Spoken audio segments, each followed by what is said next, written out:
We're learning more tonight about the pedestrian who was struck and killed by a cement truck near Yonge and Eglinton yesterday. The 54-year-old woman is being remembered tonight at a vigil, and the tragic incident is sparking calls for changes from city officials who want to see measures put in place to make construction sites safer in the city. It is really devastating. We don't want to believe it. I was driving home when I got the news, but I still don't believe it until I get the report from the policeman. It was really, we can't really accept it. Flowers and candles placed near the corner of Yonge and Erskine, where a 54-year-old woman was killed by a cement truck while crossing the street yesterday morning. Friends identifying her as Evangeline LaRosa, a caregiver for a family with children in the neighborhood. She leaves behind a sister and a church congregation who considered her family. We will remember her memories as a very dedicated volunteer at the church.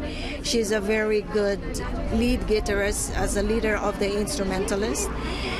And her memories will really stay with us because she's a very happy person. This is the tipping point in that the people in this area of the city have endured so much. Just up the street, area councillors holding a moment of silence, gathering in the wake of the horrifying incident to call for changes to the way construction sites in the area and across the city operate. This is really not a big surprise. We all saw this was coming. We forecasted this. We had multiple public meetings about this very issue, this very tragic outcome. Between the construction of the Crosstown LRT and a number of condo developments underway, Yonge and Eglinton has been a major construction zone for years. The current approved and proposed developments adding 20,000 residents to the immediate area. Councillors say trucks are rolling through residential streets on a regular basis, despite obvious signs prohibiting them. Enforcement is a major issue due to limited resources.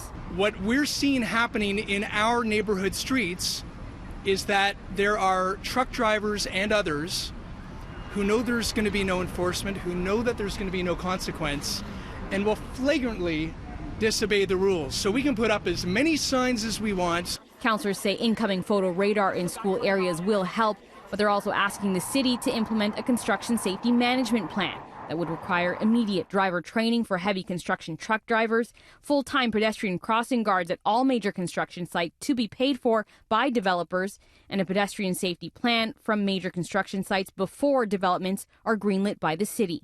We want a serious pause whereby we as councillors sit down with the developers, sit down with the mayor's office, sit down with city planning and transportation, and say we want these things done now, immediately. This place needs a real safety precautionary measures. I believe that the Lord will have some reason for her death, and our voices will be heard.